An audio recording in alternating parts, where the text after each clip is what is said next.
नमस्कार। आज हम क्लास 10th का चैप्टर देख रहे हैं लाइफ प्रोसेस, जिसमें आज बात करेंगे हम रेस्पिरेशन की। The process of releasing energy from food is called respiration. जिस प्रोसेस में फूड से जो एनर्जी रिलीज होती हो या कन्वर्ट होती हो, उस प्रोसेस को हम बोलते हैं रेस्पिरेशन। जैसे फूड, ऑक्सीजन, ये क्या करते हैं, जब प्रोसेस करते हैं तो जिसमें से रिएक्ट करेंगे ये आपस में, तो कार्बन डाइऑक्साइड रिलीज होगी, वाटर रिलीज होगा, प्लस एनर्जी रिलीज होगी। ठीक है। जैसे हम आगे बात करें, the assimilation food is used mainly for two purpose. देखिए, फूड की डाइजेशन प्रोसेस में हम पढ़ते हैं जैसे इंजेक्शंस, डाइजेशंस, एब्जॉर्प्शंस और एसिमिलेशंस। तो जो एसिमिलेटेड फूड होता है उसे फूड को एब्जॉर्ब कर लिया जाता है। ठीक है। Assimilated food is used as a fuel to get energy for various life process. मतलब कि जो फूड है उसकी एसिमिलेटेड फूड है, उसको यूज हम फ्यूल के रूप में करते हैं। जो हमारी लाइफ में बहुत सारी एक्टिविटीज करने की जरूरत होती है, उन सबको करने के लिए जो फ्यूल की जरूरत होती है उसको हम कह सकते हैं कि वो फूड इस्तेमाल हम कर सकते हैं अलग अलग कार्य में। भाई दूसरा क्या होता है, assimilated food is used as a material for the growth and repair of the body. और हम दूसरा प्रोसेस इसमें किसमें यूज कर सकते हैं, दूसरा यूज एसिमिलेटेड फूड का, कि बॉडी की ग्रोथ कराने में और रिपेयर कराने में। पहला लाइफ की प्रोसेस में जो भी हम दिन भर में करते हैं, और दूसरा ग्रोथ एंड रिपेयर में।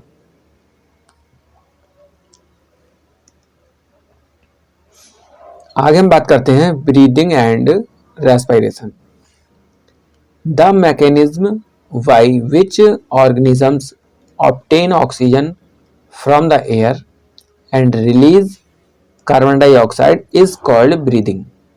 देखिए, जो ब्रीदिंग क्या है कि हम कोई मैकेनिज्म जिसमें ऑर्गेनिजम्स क्या कर रहा है, ऑब्टेन कर रहा है ऑक्सीजन को, कहाँ से, फ्रॉम द एयर से, हवा से ऑक्सीजन को एब्सॉर्ब कर रहा है, ऑब्टेन कर रहा है। ठीक है।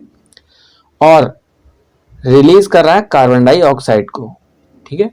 इसी प्रोसेस को हम बोल रहे हैं ब्रीदिंग। रेस्पिरेशन क्या है, respiration is a more complex process. ये कॉम्प्लेक्स प्रोसेस है। Respiration include breathing as well as the oxidation of food in the cells of the organisms to release energy. देखो, रेस्पिरेशन क्या है, एक कॉम्प्लेक्स प्रोसेस है जिसमें ब्रीदिंग के साथ साथ फूड का ऑक्सीडेशन भी होता है। ठीक है। कहाँ पर, सेल्स में। और सेल्स में ऑक्सीडेशन के बाद क्या होता है, रिलीज होती है एनर्जी। इस प्रोसेस को हम बोलते हैं respiration. The main purpose of respiration is the release of energy from the oxidation of simple food molecules like glucose. जो ग्लूकोज है उससे क्या करा जाता है, एनर्जी रिलीज होती है, जिस प्रोसेस को हम बोलते हैं respiration. How energy release during respiration in stored।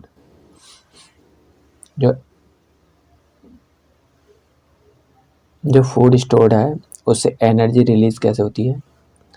The energy produced during respiration is stored in the form of ATP molecules in the cells of the body. ADP is a substance called adenosine diphosphate. ADP has low energy content. ATP is a substance called adenosine triphosphate. ATP has a high energy content. देखिए, जो energy है उसको produce कराते हैं क्या, कब, respiration की process के द्वारा, जो कहाँ स्टोर रहती हैं, सेल्स में। ठीक है। एटीपी और एडीपी के फॉर्म में। जैसे कि हम बात करें एडीपी, तो एडिनोसिन डाइफॉस्फेट है, जो कि एक लो एनर्जी कंटेंट है। भाई एटीपी की बात करें, एटीपी एडिनोसिन ट्राइफॉस्फेट, ये हायर एनर्जी कंटेंट है, ठीक है, जो हमारी बॉडी सेल्स में प्रेजेंट रहती हैं। टाइप ऑफ रेस्पिरेशन, रेस्पिरेशन के types, we have two types of respiration, aerobic respiration and anaerobic respiration. अभी क्या होते हैं एनएरोबिक रेस्पिरेशन और एरोबिक रेस्पिरेशन? जैसे हम पहले बात करते हैं aerobic respiration. The respiration which uses oxygen is called aerobic respiration. देखिए एरोबिक रेस्पिरेशन में अगर ऑक्सीजन का उपयोग किया जा रहा है तो उसको हम बोलेंगे एरोबिक रेस्पिरेशन, ठीक है। जैसे हम बात करें एक ग्लूकोज का मॉलिक्यूल्स लेते हैं हम, ठीक है, उसमें उसका ग्लाइकोलाइसिस कराते हैं साइटोप्लाज्म में, तो ये पाइरूवेट के टू मॉलिक्यूल्स बनते हैं जिसमें ऑक्सीजन की प्रेजेंस होती है, ऑक्सीजन ऑब्टेन करके कहाँ पर, माइटोकॉन्ड्रिया में होती है प्रोसेस जिसमें एटीपी रिलीज होते हैं ग्लूकोज से, एनर्जी प्रोड्यूस कराते हैं, कहते हैं ना powerhouse of cell, mitochondria कहते हैं पावर हाउस ऑफ सेल। तो इसमें माइटोकॉन्ड्रिया से प्रोसेस होती है, तो इसमें क्या माइटोकॉन्ड्रिया में प्रोसेस होगी तो क्या मिलेगा हमें, carbon dioxide plus water and energy, जो जिसमें 38 एटीपी मिलते हैं, ठीक है।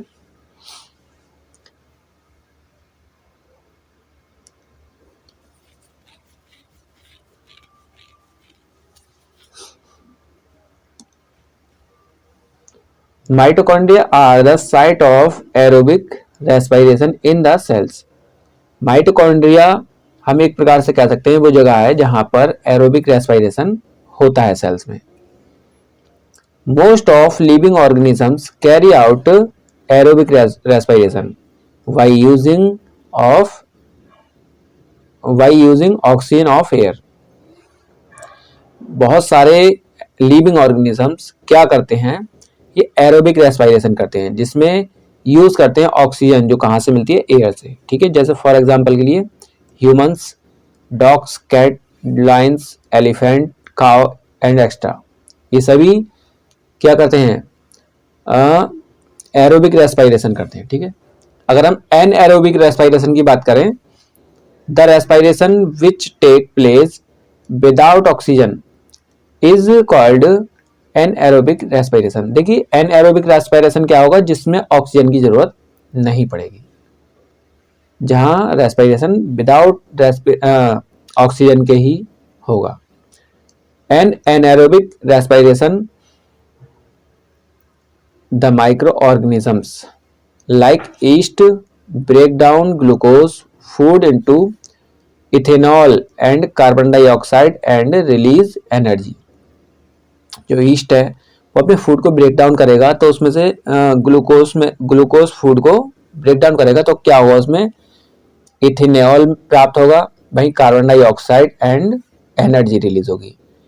जबकि एरोबिक रेस्पिरेशन में क्या मिल रहा था, water, carbon dioxide and energy, ठीक है। लेकिन एरोबिक रेस्पिरेशन में क्या क्या मिल रहा है, ethanol, carbon dioxide and energy, ठीक है। जैसे हम आगे बात करें इसमें, देखिए अगर हम इसमें ईस्ट में बात करें तो ग्लूकोज का 1 मॉलिक्यूल्स में क्या होगा, 1 मॉलिक्यूल्स होगा जिसका ग्लाइकोलाइसिस होगा साइटोप्लाज्म में, ठीक है, जिसमें पाइरूवेट के 2 मॉलिक्यूल्स होंगे और इसमें क्या होगी, ऑक्सीजन की एब्सेंस होगी, मतलब ऑक्सीजन नहीं होगी इसमें, ठीक है। किसकी प्रोसेस हो रही है इसमें, ईस्ट की, जिसमें हमें क्या क्या मिलेगा, इथेनॉल, कार्बन डाइऑक्साइड और एनर्जी, ठीक है।